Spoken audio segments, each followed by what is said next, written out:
prix de poisson. Et là, les Juifs, quand ils sont arrivés pour acheter les chevaux de Shabbat, le poisson, c'était tellement cher, ils ne pouvaient pas acheter le poisson. Mais le Goïm disait, les Juifs, ils ont de l'argent, ils vont acheter. Alors le Juif ne savait pas comment ils vont cuisiner pour Shabbat. Il n'y a pas le chevaux d'Agim, les chevaux de Shabbat. Alors la Shemoua, ça a tourné dans la ville, c'est arrivé chez Rabbi Yoshua Bassis. Il leur a dit, écoutez, même celui qui a de l'argent qui n'achète pas, moi je vais arranger les choses. Qu'est-ce qu'il a fait? Il est parti au bord de la mer, il a jeté un petit papier.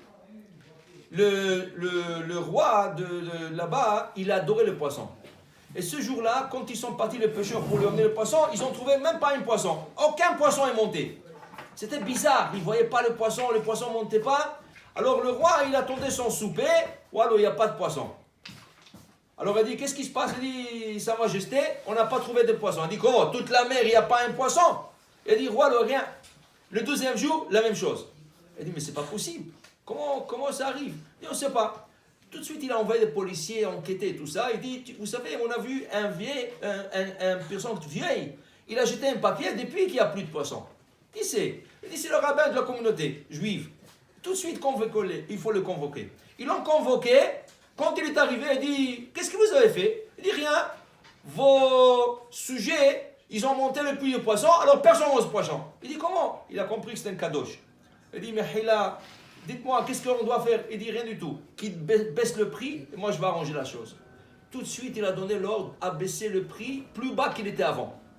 Ils ont baissé le prix, lui il est parti encore, il a envoyé son chamash. Il a petit pipe à prix, il a un kodesh, il a jeté, la mer se remplit avec des poissons. Ça c'est un de plusieurs miracles qu'il faisait. Rabbi Yoshua Bassis, ce photo Yagen Alin encore Israël. Amen. Dans le Rabbi Nishra et dans la Lachot, ce matin, dans la tefila, le matin, juste avant la Mida, nous avons un passage qui dit Ve'atziv, ve'nachon, ve'kayam, ve'yashar, ve'ne'eman, ve'ahuv, ve'hamim, ve'nachmad, ve'na'im, ve'nora, ve'tov, ve'yafeh. Hadavar.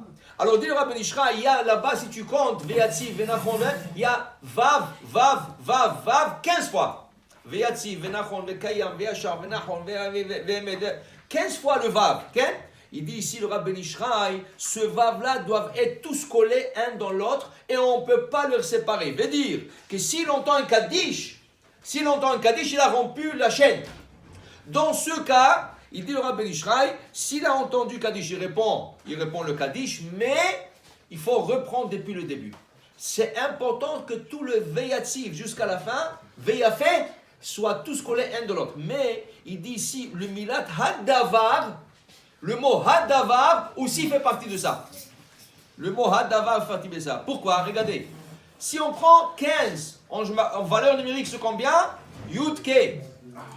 Vav, 15 Vav. Alors Yud-Ke et Vav. Hadavar, c'est le complément. Alors tu as 15 qui est Yud-Ke, Vav qui est Vav, c'est Vav, et Hadavar, c'est E. Alors ce Yud, Ke, Vav, Ke, c'est pour ça qu'il est impossible de le séparer. Il faut le dire d'un seul trait.